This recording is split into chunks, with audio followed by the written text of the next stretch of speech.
টিনের ঘর যাদের থাকে, মনে আছে কিনা জানি না আপনাদের, ওই টিনের চালে যদি ছিদ্র থাকে, শীতের দিন টিনের চালে যদি ছিদ্র থাকে, তাহলে মাঝে মাঝে দেখবেন ওই চিকন ছিদ্রটা দিয়ে সূর্যের একটা আলো ঘরের ভিতরে ঢুকে।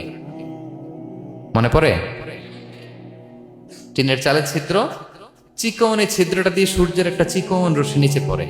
তো ওইটার কাছে গেলে দেখা যায় ওই আলোটার মধ্যে পাতলা কি কি যেন ধুলাবালি উঠতেছে। এটা আবার অন্য জায়গায় দেখা যায়, এমনি দেখা যায় না, কিন্তু ওইটার কাছে গেলে দেখা যায় এই আলোটা যেই বরাবর আসছে, এইখানে কিছু ক্ষুদ্র ছোট ধূলিকণা, ডাস্ট ঘুরে বেড়ায়।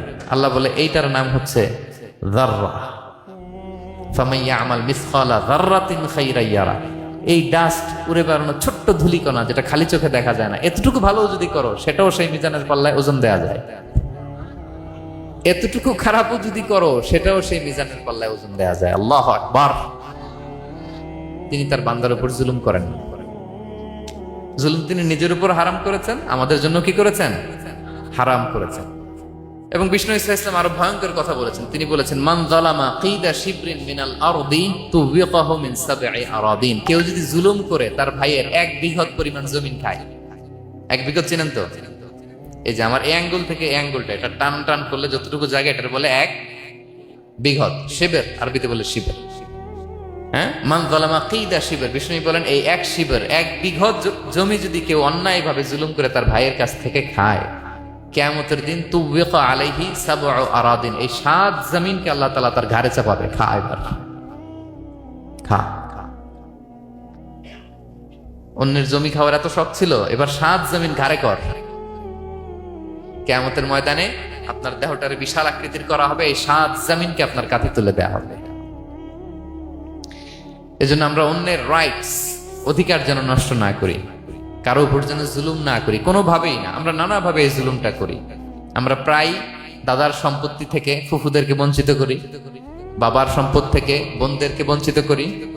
হ্যাঁ, নিজের ভাই আরেক ভাইকে, আপন ভাই ভাইকে বঞ্চিত করে, জুলুম করে। এরকম দৃশ্যপট আমাদের সমাজে আছে না নাই বলেন তো? কিয়ামতের দিন আল্লাহর সুপ্রিম কোর্টের কাঠগড়ায় হিসেব দিতে হবে। আর এই জালিমদেরকে আল্লাহ তাআলা পছন্দ করেন না। এবং সবচেয়ে ভয়ঙ্কর ব্যাপার হচ্ছে, আপনি যখন কারোর উপর জুলুম করেন, ওই মাজলুম আর আল্লাহর মাঝখানে কোনো ফারাক থাকে না। আল্লাহ ওই ফারাকের পর্দা উঠায় নেয়। বিষ্ণুই বলেন, ইত্তাকি দাওয়াতাল মাজলুম, তোমরা মজলুমের বদদোয়াকে ভয় করো, খবরদার। কারণ ফাইন্না লাইসা বাইনাহা ওয়া বাইনাল্লাহি হিজাব, তার আর আল্লাহর মাঝে কোনো পর্দা থাকে না। দোয়া করলেই ওটা আরশে যেয়ে কবুল হয়ে যায়। আল্লাহ তাআলার চারিপাশে অনেক পর্দা আছে। কেউ কেউ বলে 70,000 নূরের পর্দা। এই 70,000টা সহিহ হাদিস দ্বারা সাব্যস্ত না, কিন্তু অসংখ্য অগণিত পর্দা, এবং পর্দাও এটা নূরের পর্দা। আচ্ছা বলেন তো, জানলা দিয়ে বাইরের আলো ঠেকাতে আমরা দেয়ালে জানালায় কি লাগাই? পর্দা লাগাই। পর্দাটা কিসের তৈরি? মোটা কাপড়ের, যাতে করে ওই আলো না আসে। কিন্তু আল্লাহর চারদিকে যে পর্দা, ওই পর্দাটা কিসের? নূরের আলো। ওনার পর্দায় আলো দিয়ে তৈরি। সুবহানাল্লাহ বললেন না? বিষ্ণু বলেন, ইত্তাকি দাওয়াতাল মাজলুম, মজলুমের বদদোয়াকে ভয় করো। ফাইন্না লাইসা বাইনাহা ওয়া বাইনাল্লাহি হিজাব, কেউ যখন মজলুম হয়ে কেঁদে বদদোয়া করে, তার আর আল্লাহর মাঝে ওই পর্দা থাকে না। বদদোয়া করছে, ডাইরেক্ট কবুল। খবরদার আমার পেনাঙ্গের ভাইয়েরা, আমরা যেন জালিম না হই। In it's any form, operation in it's any form, যেই কোনো ভাবে, যেই কোনো ক্ষেত্রে, যেই কোনো ধরনের হইতে পারে জুলুম। কাউকে আপনি ছোট্ট কোনো কাজে ঠকালেন, বন্টন নীতিতে ঠকালেন, হ্যাঁ, জমি মেরে দিয়ে ঠকালেন, আমানত মেরে দিয়ে ঠকালেন, ইন ইটস এনি ফর্ম যদি জুলুম করে থাকেন, খবরদার।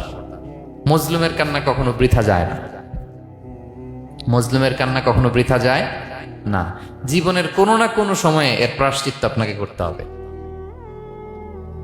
জীবনের কোনো না কোনো সময়ে এর প্রায়শ্চিত্ত করে আপনাকে মরতে হবে।